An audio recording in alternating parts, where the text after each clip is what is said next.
Sir आता सध्या इन्व्हेस्टमेंटसाठी best opportunity कोणती आहे? प्लॉट, फ्लॅट, एफडी किंवा अजून काही? आता मी या तुमच्या प्रश्नाचं एक उदाहरणासह उत्तर देऊ शकतो की 2 ते 2.5 वर्षांपूर्वी माझ्याकडे 2 मित्र आले होते नाशिकचे, ज्यांच्या ऑलरेडी इथे इस्टॅब्लिश्ड घरं आहेत आणि ते पुण्यामध्ये जॉबला होते IT मध्ये.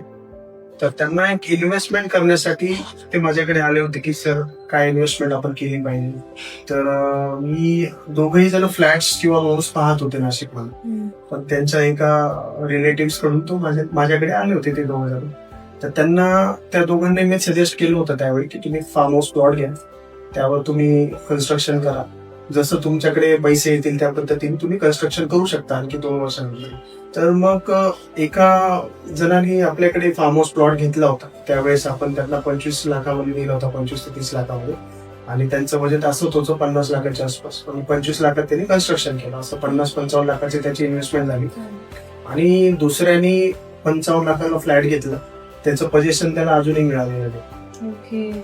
तर आता तुम्हाला डिफरन्स सांगतो. त्याचं जे कन्स्ट्रक्शन आहे ते आपण 1.5-2 वर्षापूर्वी सर्व रेडी झालं आणि त्याला पहिल्या दिवसापासून रेंटल इन्कम चालू होतं.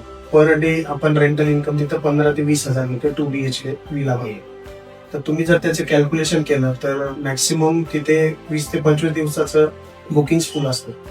तर त्याचं 4 to 5 lakhs per month income चालू आहे, ज्याने फार्म हाऊस घेतला होता रिसॉर्ट वगैरे डेव्हलप करून. आणि याला अजून पोझिशनिंग मिळालेलं आहे.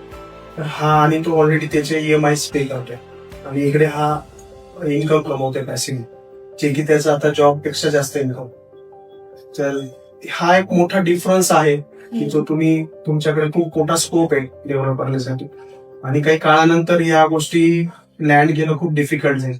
त्यामुळे मी बऱ्याच यंग जनरेशनला हे सजेशन देतो की तुम्ही आतापासून इकडे इन्व्हेस्टमेंट करण्याचं प्लॅन करा. आणि आता इन्व्हेस्टमेंट कमी आहे, पण काही काळानंतर तुम्हाला इकडे इन्व्हेस्टमेंट करणंही जड जाईल. तर नवीन जनरेशन साठी हा मेसेज आहे की तुम्ही करा, तुम्ही प्लॅन करा, तुम्ही व्हिजिट्स करा तिकडे, कॉस्ट बघा तुमची कशी काय, आणि तुम्हाला फरक लगेच कळेल. आणि त्यामुळे मी प्लॉटच सजेस्ट करतो की जेणेकरून उद्या चालून तुम्हाला तिथे स्वतःसाठी, उद्या फॅमिली असेल, तुम्हाला विकेंडसाठी तिथं डे स्पेंड करता येतो आणि एक पॅसिव्ह इन्कम पण चालू असतं. त्यामुळे तुमचे घरचेही खुश राहतील आणि तुम्हालाही त्या इन्व्हेस्टमेंटचा आनंद होईल.